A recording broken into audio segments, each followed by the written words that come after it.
న్యూఢిల్లీలోని రాష్ట్రపతి భవన్ సాంస్కృతిక కేంద్రంలో నీతి ఆయోగ్ సమావేశం జరగబోతోంది.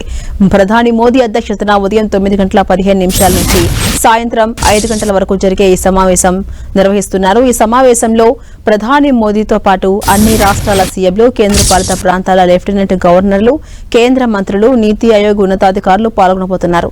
ఈ ఏడాది వికసిత భారత్ 2047 కోసం సమగ్ర మానవాభివృద్ధి అంశంపై చర్చించబోతున్నారు. అలాగే ఈ సమావేశంలో సమగ్ర మానవాభివృద్ధి ఫ్రేమ్వర్క్ కింద 4 అంశాలపై విస్తృతంగా డిస్కస్ చేయబోతున్నారు.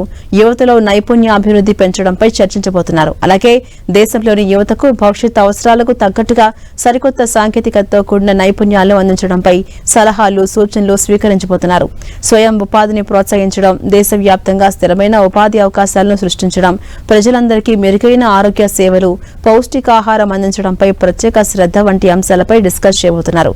అలాగే వయసు, ప్రాంతం, లింగం లేదా సామాజిక ఆర్థిక నేపథ్యంతో కూడిన సంబంధం లేకుండా ప్రతి ఒక్కరికి సమాన అవకాశాలు, గౌరవప్రదమైన జీవితాన్ని అందించడంపై చర్చించబోతున్నారు.